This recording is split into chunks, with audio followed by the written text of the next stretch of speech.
আর দেখুন না, আমাদের আসলে অবাক হয় এক এক সময় যে আমাদের কমিউনিস্ট পার্টি বা নেতারা যারা আছেন বা বামপন্থী এই যে দলগুলো, এরা এই যে বন্ধের রাজনীতিটা করে, এই বন্ধ করে করে পুরো ওয়েস্ট বেঙ্গলের যত কলকারখানা ফ্যাক্টরি ছিল বা এই রাজ্যে নতুন কোনো কলকারখানা ফ্যাক্টরি হোক তারা কোনোদিন চায়নি।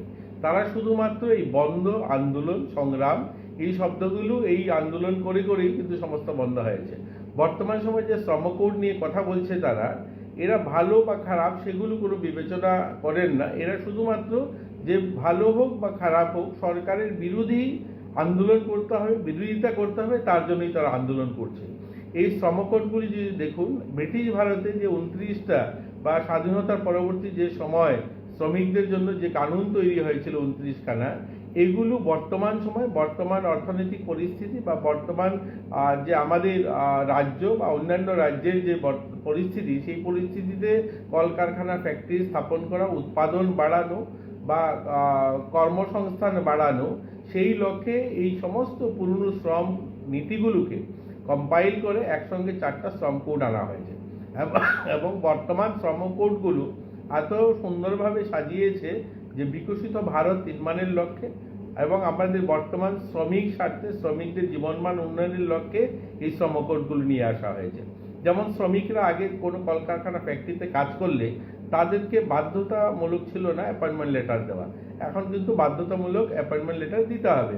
আগে যেমন 5 বছর কাজ না করলে গ্র্যাচুইটি পেতেন না, এখন কিন্তু কোনো শ্রমিক কোনো কলকারখানা ফ্যাক্টরিতে 1 বছর কাজ করলেই সে গ্র্যাচুইটি পাবে। আগে যেমন ইএসআই বাধ্যতামূলক ছিল না, কোনো কোনো কারখানাতে ইএসআই ছিল, কোনো কোনো সেক্টরে ইএসআই ছিল, কোনো কোনো সেক্টরে ছিল না। যেমন যেমন রাবার প্ল্যান্টেশন বা আমাদের টি প্ল্যান্টেশন, এই ধরনের সেক্টরে ইএসআই ছিল না। বর্তমান সময় বলা হয়েছে 10 একরের বেশি জমিতে যদি প্ল্যান্টেশন থাকে, সেখানে যদি কাজ করে শ্রমিকরা, তাদেরকে ইএসআই দিতে হবে।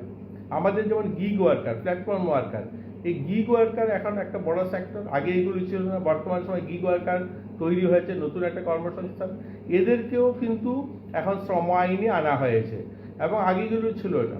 এবং বর্তমান সময়ে যে সমস্ত লেবার কার্ড তৈরি হবে বা গিগ ওয়ার্কার যারা, তাদের যে রেজিস্ট্রেশন করানো হবে, তারা এই রাজ্যে কাজ করলে পরে যে কার্ডটা বৈধ হবে, এরা যদি মনে করে দিল্লি, মুম্বাই গিয়ে কাজ করবে, এই যে তাদের লেবার কার্ডটা, ওটাও ওখানেই বৈধ হবে, অর্থাৎ অন্য রাজ্যেও সেটাকে বৈধ মানা যাবে। বা আমাদের রাজ্য সহ গোটা দেশে যেমন শ্রমনীতিতে ছিল, একজন পুরুষ যদি কোথায় ধরুন হোটেলে রিসেপশনে কাজ করে, তাকে 10,000 টাকা বেতন দেওয়া হয়, মহিলাকে সেখানে 8,000 টাকা বেতন দেওয়া হতো। বর্তমান শ্রমকোড কিন্তু সমনীতি, মানে সমান কাজ সমান তার মজুরি, সেটা এনেছে। এখন মহিলাকে যদি 10,000 টাকা বেতন দেওয়া হয়, পুরুষকেও 10,000 টাকা বেতন দেবো, পুরুষকে যদি 10,000 হয়, মহিলাকেও 10,000 টাকা দেবো। এবং মহিলাদের জন্য কোনো মহিলা যদি ইচ্ছা প্রকাশ করে যে একজন পুরুষ যে কাজটা করে সেটা মহিলা করতে পারবে, তাকে কাজ দিতে বাধ্য। যেমন ধরুন আমাদের রাজ্যেই আজ পেট্রোল পাম্পগুলোতে পেট্রোল ভরার কাজটা কারা করে? পুরুষরা করে। সেই ক্ষেত্রে যদি কোনো মেয়ে দাবি করে যে আমি এই কাজটা করব, তাহলে তাকে কাজ করে দিতে বাধ্য সেই অর্গানাইজেশন।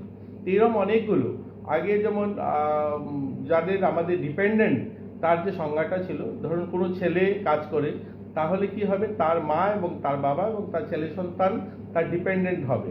কিন্তু বর্তমান সময় বলছে না, কোনো বউ বা মেয়ে যদি কাজ করে এবং সেই ক্ষেত্রে যদি তার পরিবারের তার শ্বশুর শাশুড়িকে ডিপেন্ডেন্ট সে মনে করে, তাহলে তাদেরকেও কিন্তু সেই সুবিধা তা দিতে পারবে।